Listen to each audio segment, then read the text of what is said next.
All right. Good morning, everybody. Good morning. I see Patrick. I see Sue. I see Danny. Good morning. So, this morning, we're going to be talking a little bit about Massachusetts. Apparently, there was a bit of a scandal. Ooh. Aide to Massachusetts Governor Maura Healey charged with cocaine trafficking. An aide to Massachusetts Governor Maura Healey was arrested for cocaine trafficking after investigators intercepted packages with the drugs slated to be delivered to a state office building where he worked, prosecutors said. Lamar Cook, 45 of Springfield, pleaded not guilty during his arraignment Wednesday and was ordered held without bail pending a court hearing, according to Boston.com reporting. In addition to the drug charge, Cook is also charged with illegally owning a firearm and ammunition. I'm not sure. Okay, so illegally owning a firearm and ammunition, that's one of those where, anyway, let's focus on the drugs. Right. Cook served as deputy director of Healey's Western Massachusetts office, according to an archived staff directory. A spokesperson for the governor's office said state officials fired Cook effective immediately after learning of his arrest Tuesday. Boston.com reported. Yeah, but here's the thing. Okay. According to the reporting that we see, he was busted because he was trafficking the drugs through the Capitol, which one might want to ask the question, if he was trafficking the drugs through the Capitol, to whom was he trafficking them? Right? This is not unlike, in some ways, the whole Epstein thing. Like, Epstein was charged with human trafficking. Right? Ghislaine Maxwell was charged with human trafficking, with trafficking little girls to be sexually exploited by deviant perverts.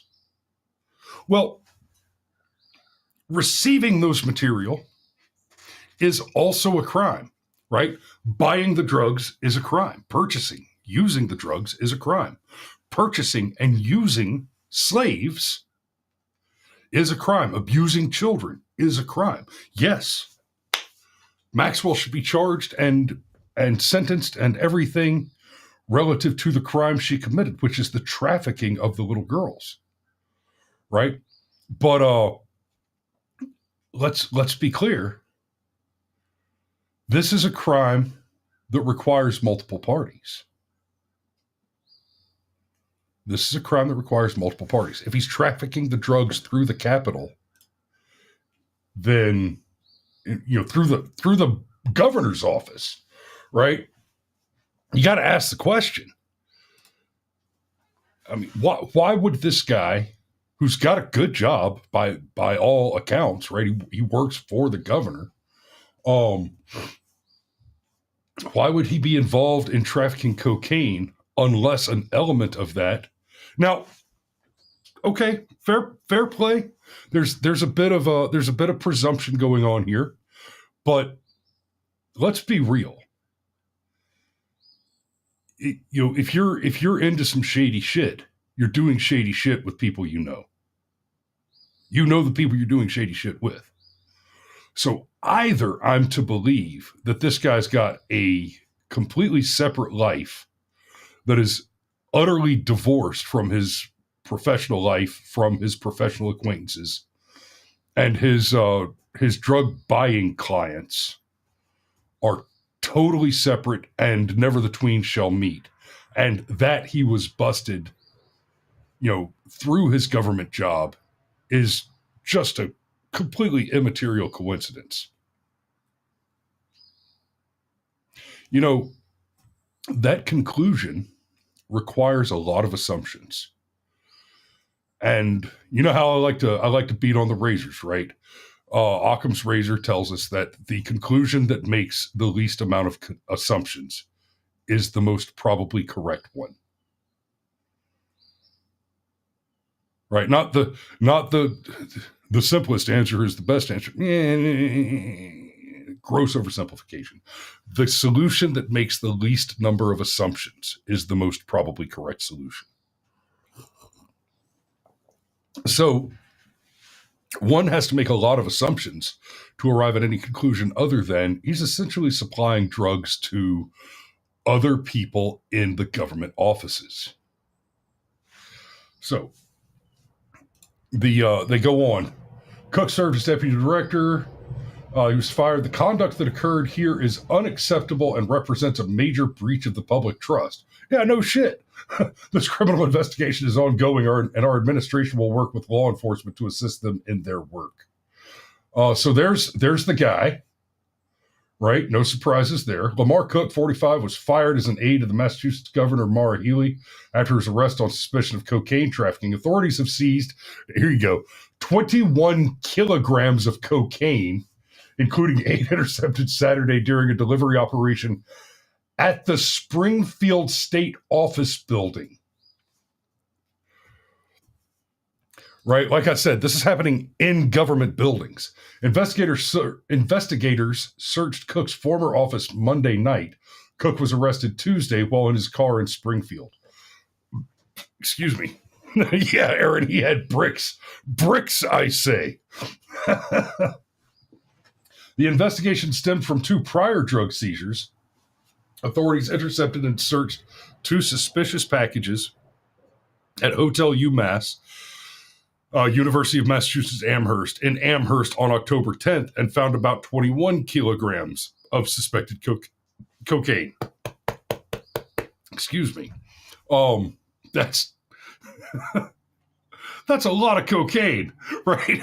You know, they talk about the line between where you have recreational possession versus intent to distribute, and there is I don't do drug law or drugs generally, so I'm not real up on what exactly that number is, but you're talking about the difference between, like, you know, like a vial that size that's going to be, you know, 1 or 2 or 3 or 4 whatever doses that somebody can, you know, razor out on a CD case.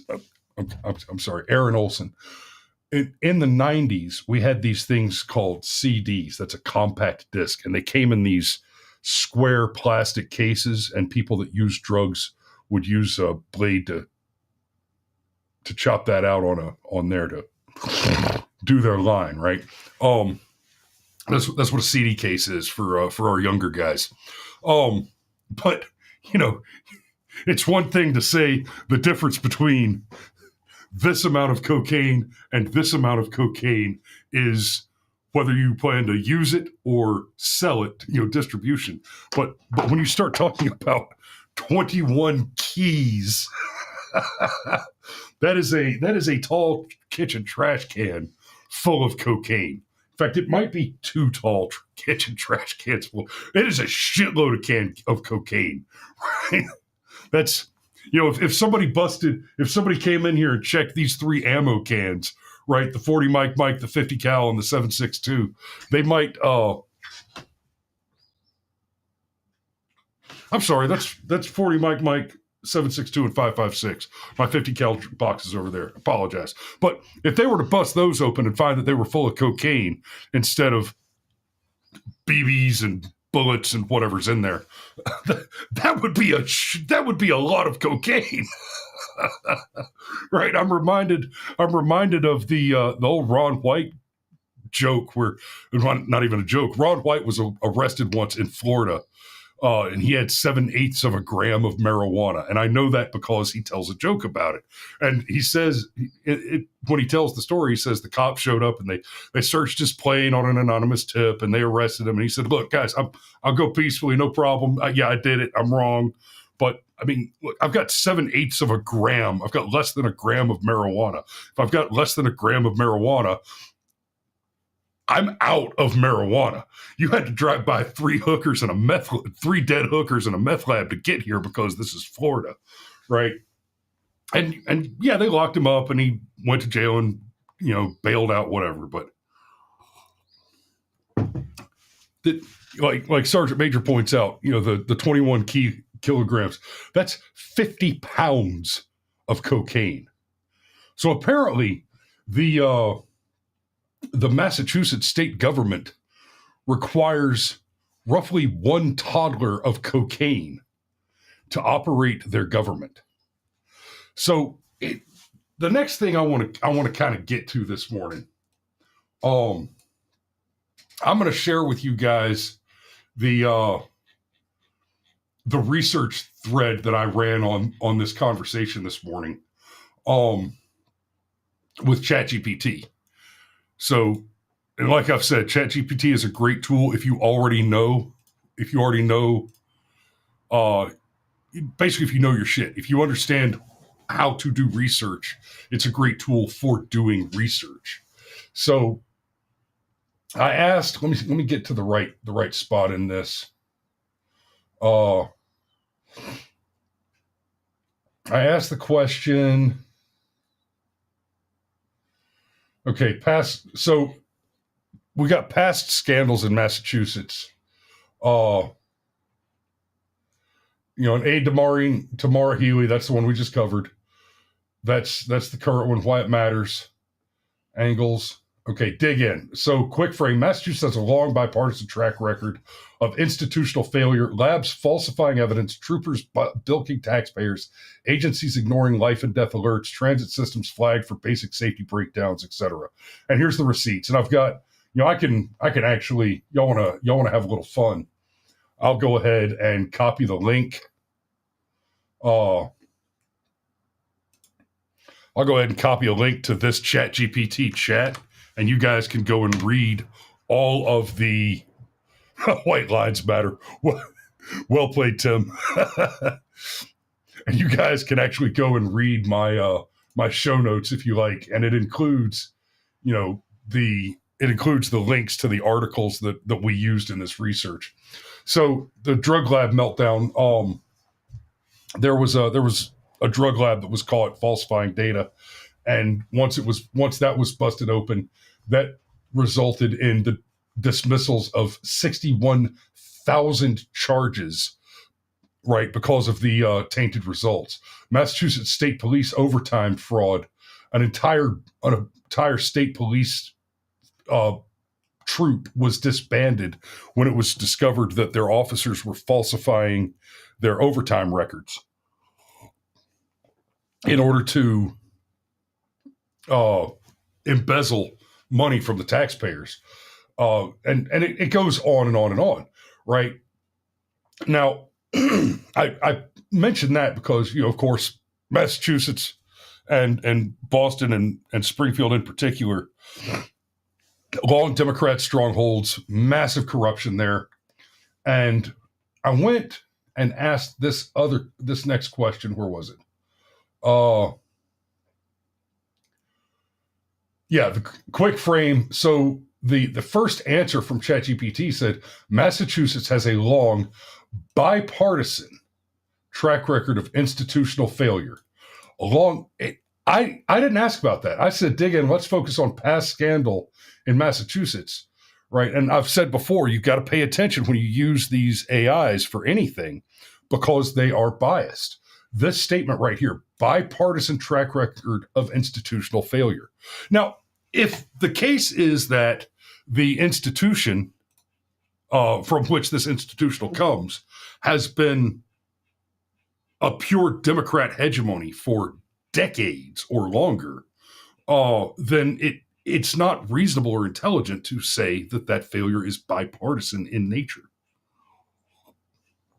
I don't know if any of you watched any clips, but I watched a little bit of the testimony yesterday on political bias. And of course, your usual suspects are up there saying, oh, well, there's a long history of violence on the right, and the right's always the most violent. Here we've got this study from the CSIS that says that right-wing violence far outstrips left-wing violence. And then somebody came in and made the accusation, and the evil Trump administration removed that study from the website to hide the fact that right-wing violence is... No.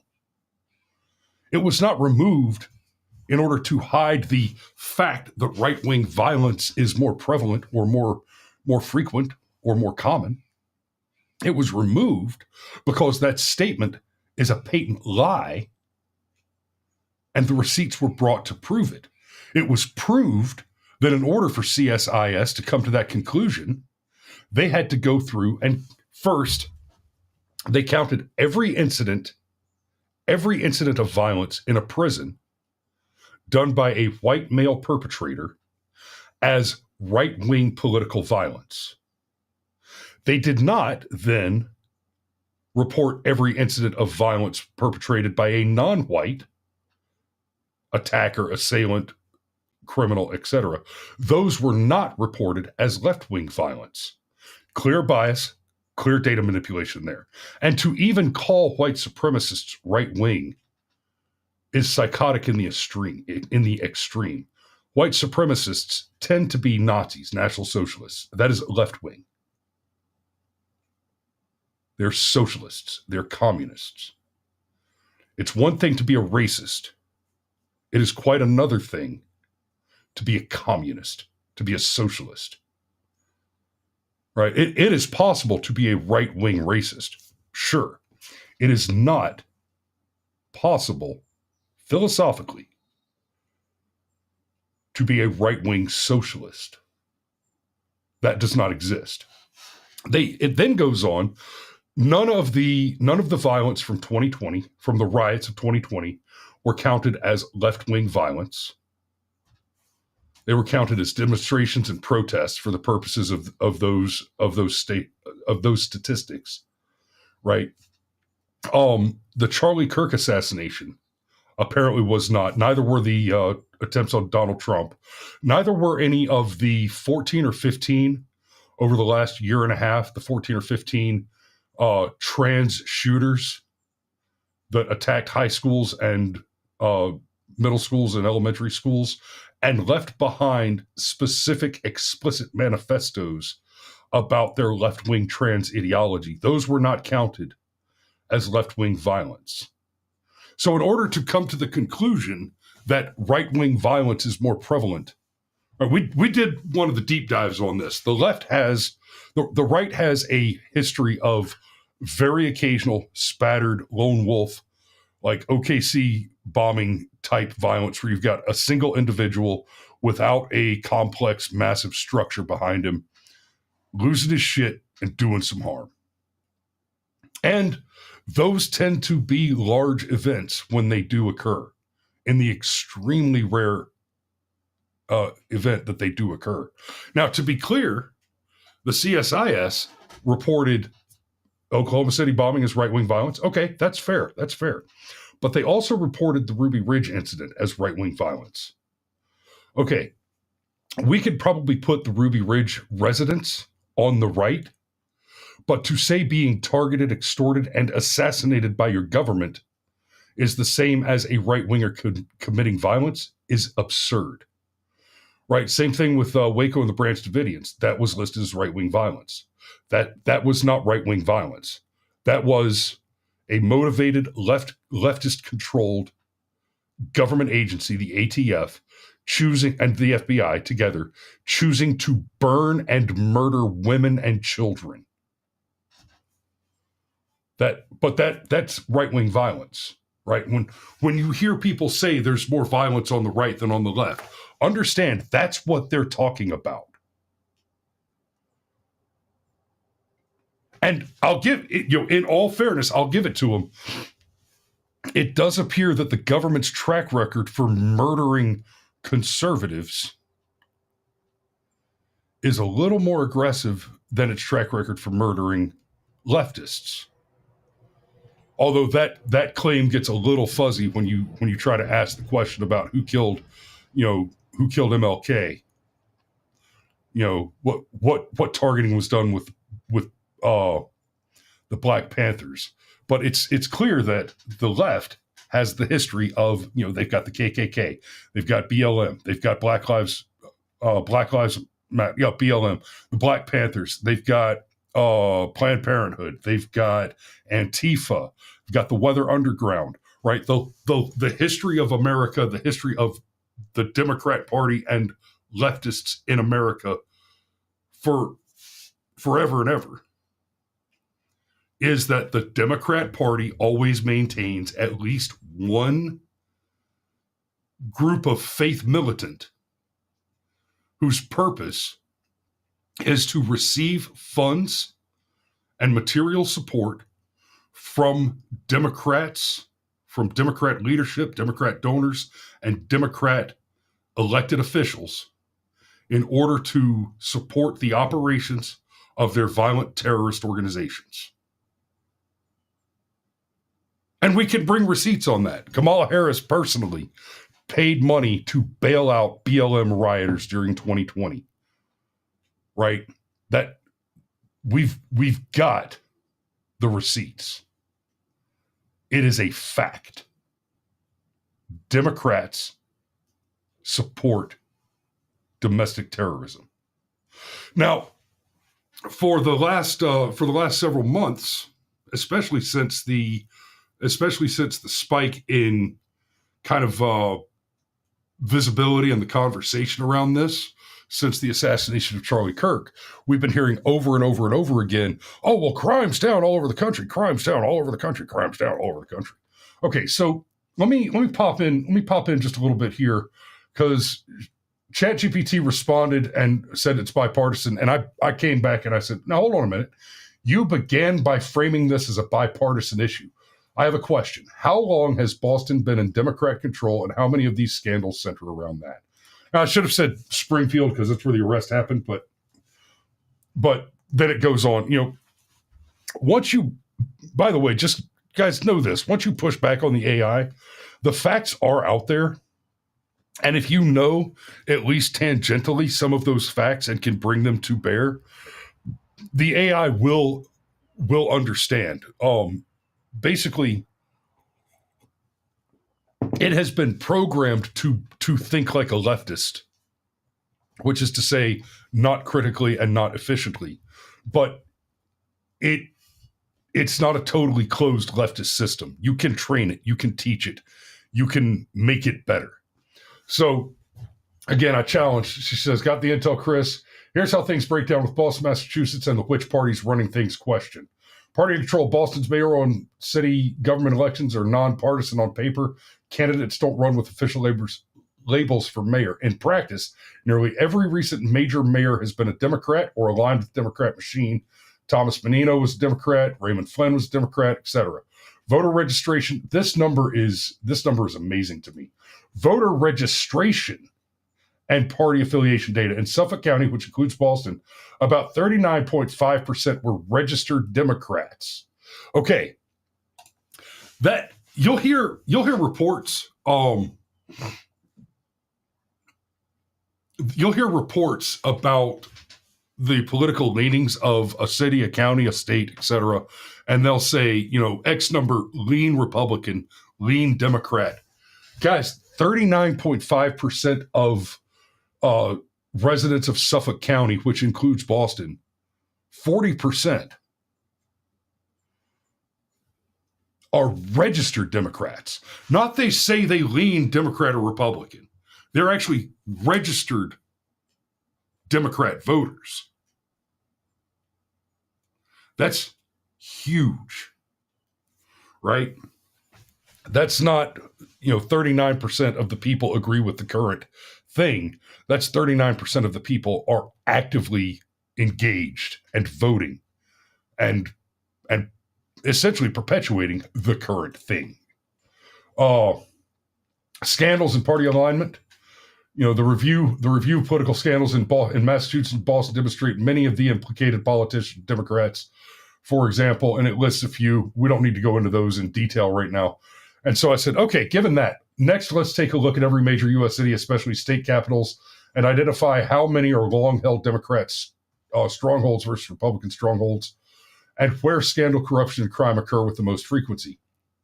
Democrat dominance. Of the 100 largest U.S. cities, 2/3 have Democratic mayors right now, with 23 GOP, 1 Libertarian, 3 Independents, 3 nonpartisans, 2 unknown. And it's important to note that these independents and nonpartisans and 2 unknown, right? Let's be clear. The 23 GOP, those are the only Republicans. Where they say nonpartisan, they tend overwhelmingly to be Democrat because they tend overwhelmingly to be Democrat because that's the Democrats love to use that language, nonpartisan, bipartisan, partisan this, partisan, because they're partisan hacks, right? The nonpartisan position is that the Constitution is the law of the land and you shouldn't murder babies in the womb. That is a nonpartisan position.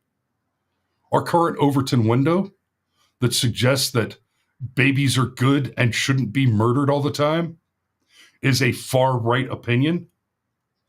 That is a failure at every level. At every level. Most especially at every level of government. So we get, I'm going to fast forward a little bit and I'm going to wrap this up because I got stuff on the plate today.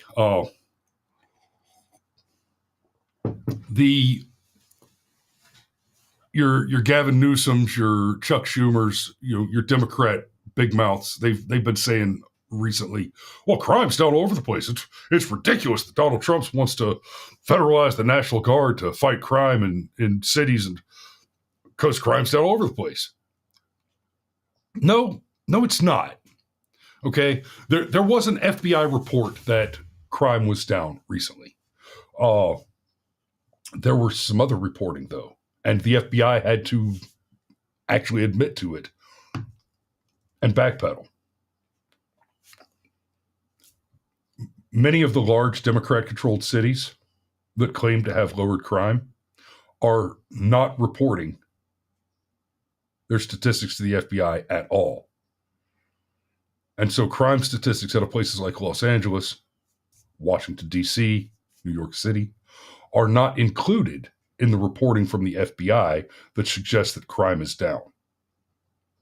That's why when you turn on the news and you see people lighting cities on fire, throwing Molotov cocktails, conducting ambush assaults against ICE agents in places like Los Angeles, Portland, New York, etc., it seems disconnected and difficult to believe that crime is down across the board. That's because crime is not down across the board. The FBI had to go back and revise numbers that they falsified from 2022 and 2023. And, Hamlin's razor tells us that we should never attribute to malice that which could be explained by incompetence. And we should never excuse malice with incompetence that is not readily apparent. Repeated bad action is intentional. All right? Your 6-year-old may forget to clean their room every single time you ask them because they go in and they see a shiny thing and get distracted. That's because they're children. Adults who have their capacity so limited do not achieve offices where they can easily and readily make repeated mistakes like that. Right? The point being, these are not mistakes. Gavin Newsom is lying to you. Chuck Schumer is lying to you. Right? These people are liars. And more importantly, these people have infected the apparatus of government, including its law enforcement arms, and are using those to lie to you, to radicalize their base, to intentionally motivate the repeated and consistent violence that we see coming out of the left wing right now. The objective is the Charlie Kirk. The objective is the assassination of the president. That is what they are working for. That is what they are attempting to do. Right? It was no accident that a Bernie Sanders staffer attempted to murder the entire Republican half of the House of Representatives at a baseball game. That wasn't random. It infuriated me at the time that every talking head on the news went out of their way to say, "Oh, well, this This was clearly a lone wolf, and the fact that he was a Bernie supporter should in no way. No, fuck you. When a leftist murders people, they don't deserve clemency, right? I mentioned the CSIS report earlier. One of the things they do there is they list several mass shootings where the shooter was white and the victims were not, or in some cases the shooter was Hispanic and the victims were other than white, right? And there's a whole long list of them. It's really not all that long list. I think it's 7 or 8 of them. And they, in each one of those, there was a manifesto left by the shooter. One said that he was doing it because, I think it was because Nancy Pelosi's policies weren't sufficiently left wing. Go look at all the mass shooters in the last 10 years or so. Go look at the ones that are so-called right wing, and you'll find that there's a manifesto associated with it that says very much the opposite. Right? Like you'll get one that's a legitimate member of the American neo-Nazi party. There's a racial motivation there. There's a racist motivation there because you have a white supremacist pro-socialist that believes that we need a strong welfare program, a strong welfare state that is only available to white people. Does that sound right-wing to you? Does that sound conservative to you?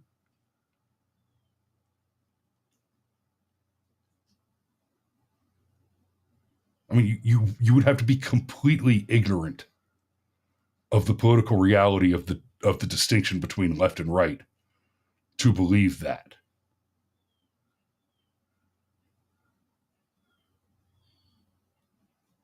Right? Right-wing conservative political viewpoints can come in every skin color out there. Left-wing political viewpoints can come in every hair color out there, including ones that God didn't make. In fact, especially ones that God didn't make.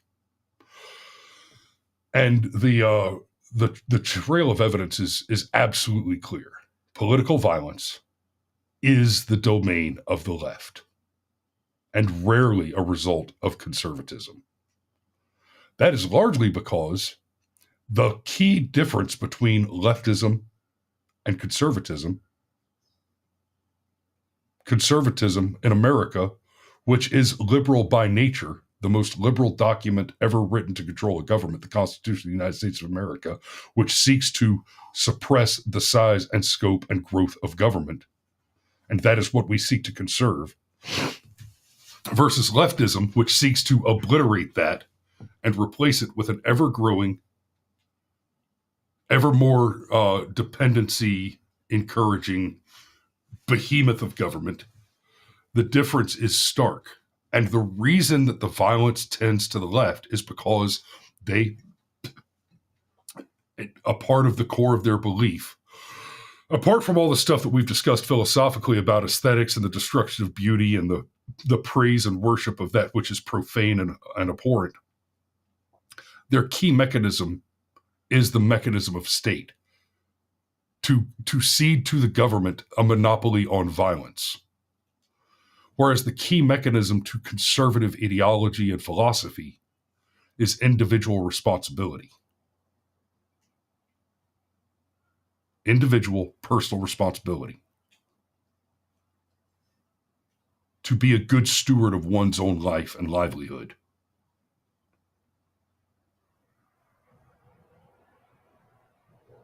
Right? When the riots start on Saturday over the EBT, you're not going to see a lot of MAGA hats going in and looting the Walmart.